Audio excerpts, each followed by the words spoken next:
and welcome to Pivot Point, a show bringing you diverse views on the news. I'm your host, Maya Rockeymoore. We have a very special show for you today. For the next 20 minutes, I have the privilege of discussing retirement and health security with Congressman Rush Holt, who is vying to become the next U.S. Senator from the great state of New York. Regrettably, a position that has recently opened following the untimely demise of the late Senator Frank Lautenberg. Congressman Holt represents the 12th Congressional District of New Jersey and is famously a rocket scientist by training. Welcome, Congressman. Maya, it's good to be with you. And if I may say, I'm running for the U.S. Senate in New Jersey. You had said New York. Oh, my gosh, did I? That might have come from the fact that I used to work for Charlie Rangel. Thank you very much for having me. It's good to be with you. It is my pleasure. I'm sorry about that. So can you tell us, let's get right to it, what have New Deal and Great Society programs meant to the American people and to the U.S. economy at large? Well, Social Security and other programs related to it, such as Medicare, are among the most successful programs in American history. And they have not only lifted many people out of poverty. I mean, back in 1935, to be old on average was to be destitute, and on average. And, now it's fewer than 10% of seniors who are below the poverty line. Social Security has made that difference. Probably 40% of the recipients of Social Security are living decent lives because of Social Security. In other words, nearly 40% are taken out of poverty by the program. People need to remember that Social Security is not just a retirement program. It is an insurance program that provides for people in their non-wage earning years. And so that includes disability, people with disability. It includes surviving spouses and children. So it is a very important program, and it's been subject to a lot of mistaken criticism or fear-mongering by those who say that it's in financial trouble. I mean, there's some adjustments that can and should be made, as they always are, as they have been over the decades. But Social Security is still basically a very sound program and a very important one.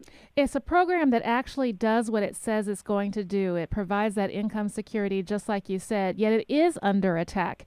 And most recently, it's under attack by those who claim that it's important to reduce Social Security as a part of deficit reduction. Is this wise?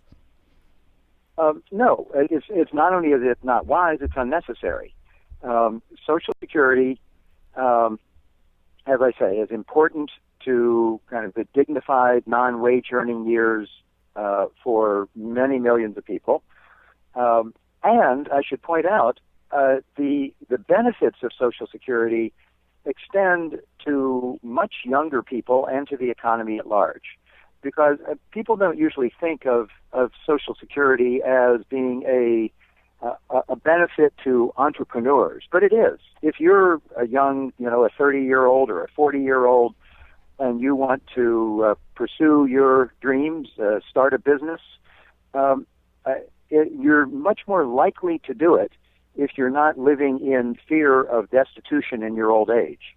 And so Social Security has a floor. It gives you a financial floor, and that frees a lot of people up to follow their dreams economically, and that helps our overall economy. It actually also helps younger Americans because it alleviates them from the financial burden of having to care for their aged relatives.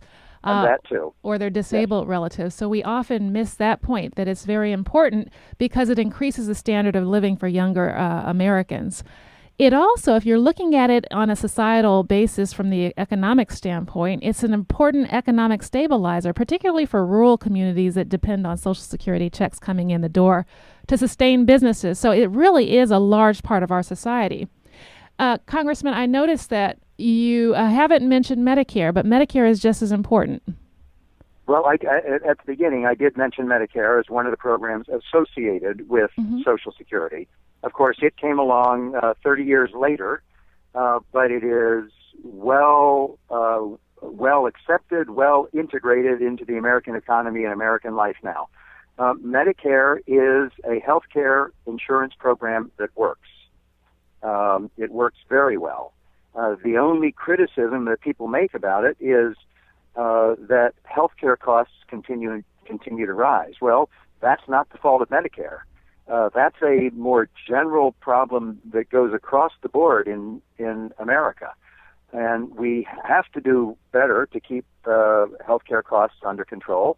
Medicare actually does better than the private insurance companies in keeping healthcare costs under control. In other words, it has more downward pressure on increase in healthcare costs than the private insurance. So Medicare deserves no blame whatsoever for our healthcare problems in America. In fact, Medicare is the answer to many of the healthcare problems in America, and I would like to see universal single-payer healthcare, or what might be described as Medicare for all.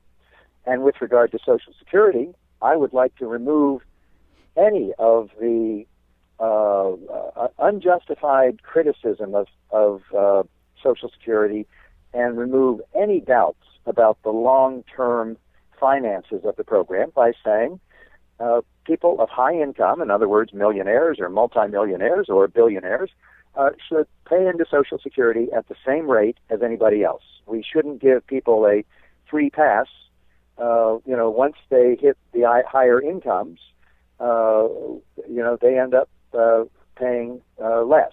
And so, in that sense, the Social Security tax, the FICA tax, as it exists now, is regressive. Right. And it so that people of lower income pay a larger percentage of their income into Social Security than do the wealthy. If the wealthy paid the same as all the rest of us, or paid the same as everybody else, we would not hear any discussion about the long-term finances of Social Security. It would take care of it. And in fact, I have legislation that would, at the same time, increase the benefits. So by removing the cap on the FICA taxes, we not only could raise sufficient revenue to keep Social Security on sound financial footing as far into the future as we care to look, and we could increase the benefits, particularly for people of somewhat lower income. And we wouldn't have to have things like what's called the chained CPI, which is just it's an economist's complicated way of reducing the annual cost of living, right, that goes to beneficiaries. And we wouldn't have to raise the retirement age further, which would be devastating to workers across the country. So, sure. I mean, there are some workers. I mean, yes, it's true that some people who work at desks want to keep working at their desks in their 70s or even into their 80s. But there are a lot of workers whose bodies just can't take it anymore after 65 or 67, or 62 even. And so raising the retirement age is a real disadvantage to working Americans. How do you think that your views on Social Security and Medicare differ from your challengers for this position? Well, I'm running for the U.S. Senate. Senator Lautenberg, as you mentioned, died, we're sorry to say, last month. And I'm running for Congress not just to fill his vacancy, but to carry on his fight. And his fight for consumers, for homeowners, for ordinary folks, for children. We worked on a lot of things together, including children's environmental health and rail security and some environmental matters and so forth. And Senator Lautenberg, Frank, was a real fighter for maintaining the social insurance programs Medicare, Social Security. I'm the progressive in this race. I'm a scientist by background. So there's several things about both my profile and my political stances that set me apart from the other candidates. There are three other reputable candidates in the Democratic primary, but I'm the one who is calling vocally for universal single-payer health care. I'm the one who is calling vocally for removing the cap on the Social Security FICA taxes. I'm also the one who is calling vocally for a Wall Street speculation tax because so many stocks are traded lightning fast by computers, not by people, but computers that flip stocks thousands of times a second. And that leads not only to speculation where a few people get rich at the expense of everybody else, but it also leads to instabilities in the stock market. So having a speculation tax would not only generate revenue, but it would also protect the long-term investors who are victims of these market instabilities. So there are a number of areas where I'm the champion, the spokesperson for these progressive policies, but especially for preserving the social insurance programs. I'm glad you mentioned Wall Street players because the Wall Street players like the Fix the Debt Coalition and the Business Roundtable have actually been advocating cuts to Social Security and Medicare benefits when many employers either don't provide these benefits to their employees or provide them with coverage insufficient to meet their needs in retirement. What do you think of these businesses? Well, they say that retirees would be better if we gave them the Social Security money and let them invest it in the market. And they'll point to some periods of time where the market does real well. They neglect to point to periods of time when the market doesn't do so well. They talk about how, on average, the market performs at such and such a rate. Well, the thing about Social Security is those benefits are paid not on average, they are paid to every single beneficiary. There is no one on Social Security, for the past 60 years, actually going on 70 years now, who has not received the benefit that was due to them. So replacing that with an iffy investment scheme on the stock market is not what I would call security. It takes the security out of Social Security. But of course, investment companies like it because, if you had 50 million people investing in the stock market and they would take just a little bit of a cut from each one of them every time they invest, they get rich. That's not the idea of Social Security. In fact, we have a larger retirement crisis in this country where 401ks themselves have been a failure, and more of the private sector have been pushing employees to go to these individual investment accounts. They have failed. People are not retiring with sufficient monies in their accounts to actually retire on. And because of that, Social Security becomes even more important. Exactly. Social Security is more and more important as we've moved from what are called defined benefit programs to defined contribution programs. Employers like the defined contribution programs because they're absolved of any responsibility for the employee's future well-being. But the 401ks, the so-called defined contribution programs, just are not as reliable as the defined benefit programs. And so that means this income floor, which is what Social Security is sorry, a motorcycle is going past. No problem. Actually, it's a small caravan of motorcycles going past as I'm speaking. That's okay. We can't hear them. You can hear. Okay, good. So the whole structure of pensions and retirement in America has changed so much over the last few decades that Social Security is more important than ever, and the stability, the security of Social Security becomes more important than ever, and it makes less and less sense to turn it into a privatized private investment program.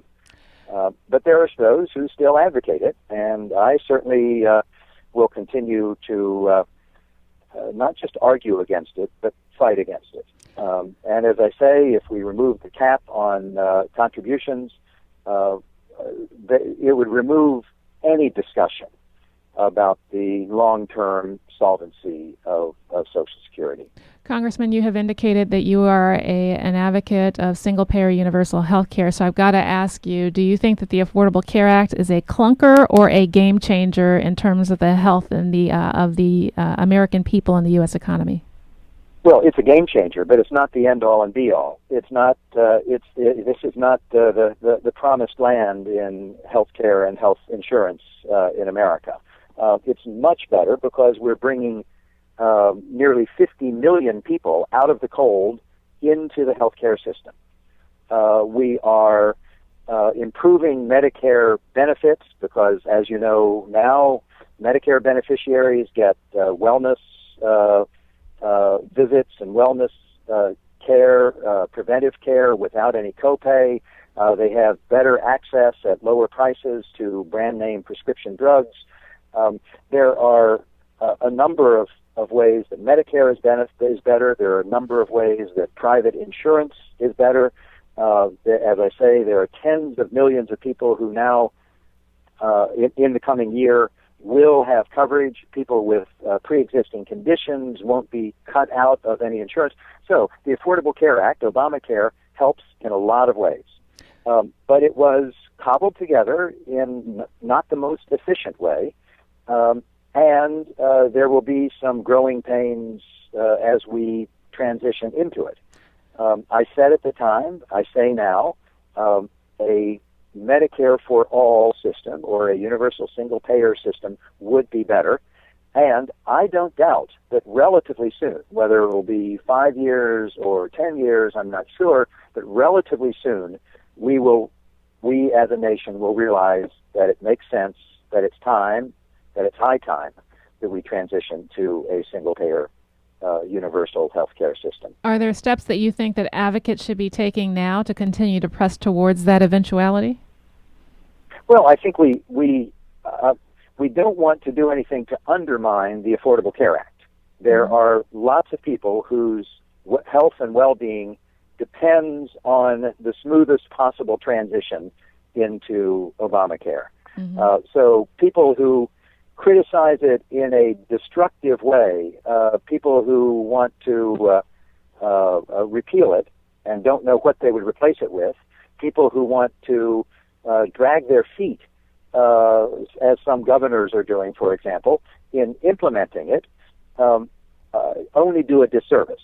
So we want it to succeed, but this will not be the answer to efficient, excellent health care for all Americans. It is a big step in that direction, but it will, I predict, be replaced before long with something like Medicare for all. And I think the sooner we do that, the better. Congressman, my last question for you. There has been, I think the American people are disheartened by the conversations in Washington. The level of acrimony between Republicans and Democrats, and certainly between the Congress and the administration. And so given where we are today in our legislative dialogue, are you optimistic about our country's future? Oh, I'm certainly optimistic about America. I mean, just look, you don't have to look at the history very long to be optimistic. I mean, this country has come through a lot of tough times. The Social Security generation understands that. There are a lot of Americans who have seen personally tough times that this country has gone through. But if you look back farther in history, you'll see even more dramatic times. of tough times that the country has gone through. And we've pulled out because we are founded on such strong and resilient principles. Because our government, with all the criticism, and it's been people have made fun of Congress and members of Congress ever since 1789.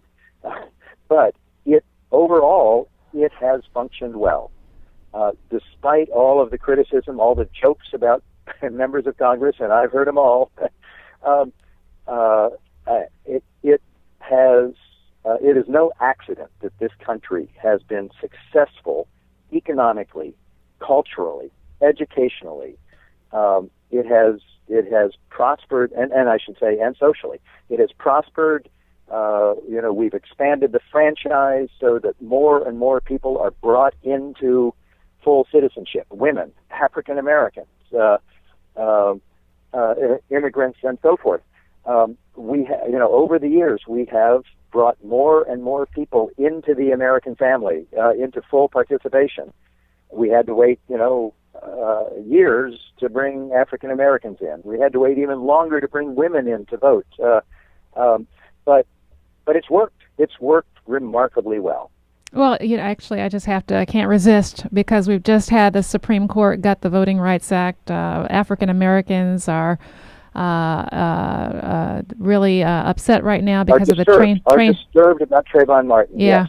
Yes. And women are disturbed about the growing trend of repealing the right to choose in states across the country. So, what do you think's going on?